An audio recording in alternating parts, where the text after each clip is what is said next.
it, Tony. I'm just your drive here, okay? Show me some respect, I know you damn are. it. I know you are. So, You're my Hi there, YouTube. I'm Craig here with Bill and Antonio, and we are the Social Vultures Westerns. Westerns. I love Topic good. definitely not talked about enough anymore. No, absolutely not. But we're gonna do it tonight. Bill, stop doing that. Go ahead, though. No. Giddy up, Bill. Bring us in. Yeah, that was good. So you did it? Yes, I did. I also Westerns, old and new. Yes. Yeah. I love that it's a genre that, although it seemed like it was dead for quite a while, Yeah. it's had to come back, and now it seems to be kind of a steady staple. It's not all that common, but you know, it's still actually. There's a brand new one coming out. It might even be hitting pay-per-view like any time now with Kurt Russell called Bone Tomahawk. Yes. Oh, really? Okay. And it's getting insanely good reviews. Chris Alexander, former editor of Fangoria magazine, now editor of, I believe, ShockTillYouDrop.com. He said it was his favorite movie of this year. Wow. And wow. it looks phenomenal. It While we're looks talking so about good. Chris, Bill, you got to plug Horoasman, another great Horoasman this year. Horoasman convention, which just passed in October, it was great. Tony and I went this year. It was awesome. Met Mick Garris. I know this is not Western related, but Mick Garris signing everything for everybody for free. That's cool. Something you don't see anymore. No, Guy was the greatest. Yeah. But back to the... But back to Westerns. Bone Tomahawk, keep an eye out for it. But classic Westerns, we got the John Waynes, we got, you know, the classic stuff. The Searchers is probably my favorite John Wayne. High Noon. Love High Noon. Probably my favorite. Yeah, I think a lot of fans of Westerns kind of hold High Noon up there as kind of the holy grail. It's kind of like the gold standard. It's what like a lot of the more modern ones, you know, kind of are put up against. Where would you hold the early Clint Eastwood cowboy movies? Oh, I love Outlaw Josie Wales. Even into the '80s with Pale Rider, and I love them. I love the old and the old Sergio ones with the Fistful of Dollars, Good, the Bad, and the Ugly. Yeah. Awesome stuff. Awesome. What about you, Antonio? Any favorites? You know, I'm not a big Western guy, but you know what? I like a good shoot 'em up film. You know, I do like the Lone Ranger movies, and I love the remake, and I also love the Legend of the Lone Ranger one that came out in the '80s. Unforgiven for me is like my all-time favorite Western. Like I don't watch many, but the ones I watch stick to my mind. Unforgiven for sure. Yeah, brilliant.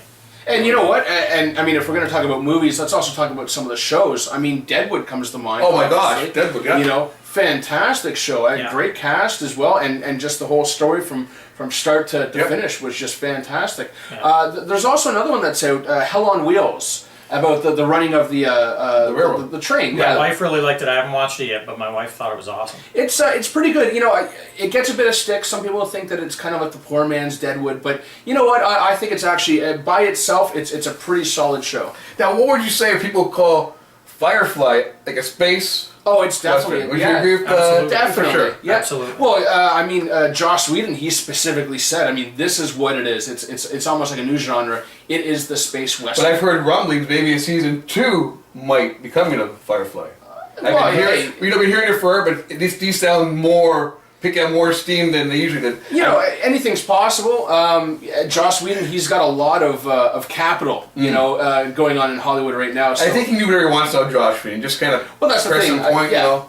But in terms of other modern westerns, there's actually a lot. Not a lot of them are big box office titles. A lot of them go straight to video, but they're great. There's one called Appaloosa with Ed Harris and Viggo Mortensen. Fantastic.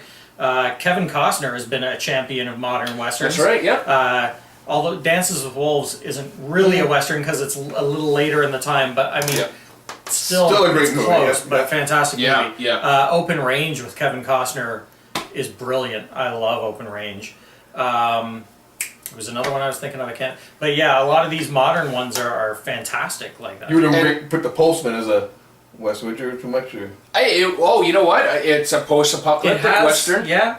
It's merit. Another great movie. It definitely has western theme. And Costner's another guy who's coming back. He disappeared for a while, but he's starting to make so many good movies now. But going forward. Well, if we're going to talk about modern, I mean, very quickly, Hateful Eight coming out. Have you guys seen the trailer? Oh, why didn't we mention Django? Yes. Absolutely. I love Django. Yeah, I watched Django maybe about a month ago or so, and loved it. Absolutely loved it. Jamie Foxx is fantastic in it, and obviously Christoph Waltz. Christoph Waltz. That's right. Yeah, Yeah, I mean, both of them just knocked it out of the park. But Hateful Eight. Eightful Hate. Yes, that's what we're calling it from now on. The Hateful Eight coming out. Again, it's going to have a stellar cast. And I hear that most of it's going to take place in one setting. Yeah. So apparently, it's a secluded cabin somewhere in maybe Colorado or someplace. Yeah. No, it's a great cast, and I have full faith. I think a lot of people that are Tarantino fans are, devotees of Pulp Fiction, Reservoir Dogs. I personally think he's getting better. Yeah. I'll watch Inglourious Bastards and Django and all this stuff at Kill Bill's way more. I find them much more rewatchable than his earlier ones. Yeah. Here's one we didn't touch on: Quick and the Dead. Gene Hackman. Love Quick and the Dead. Sam Raimi. Fantastic. Yeah. Sam Raimi. Absolutely. Yeah. So. And early Russell Crowe, one of his first. That's right. Yeah. Now, Bill, you love remakes. Yeah. If there was just one movie, what Western would you think the class one be remade, and who would you want directed? Give it justice. For Westerns? Yeah. You only pick one though.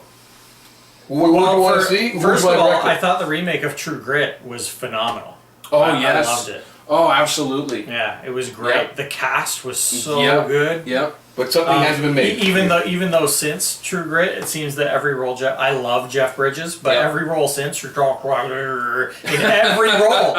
role in every Sorry, movie. Jeff. I love you, Jeff, but come on, get the marbles out of your mouth. So a remake, actually, I don't know, maybe High Noon. Yeah, I as soon as you said it, I'm like, oh yeah, I can see High Noon. I would love to see a remake using some updated camera work and if you find the right guy to play that role, a remake could be killer. Oh, absolutely.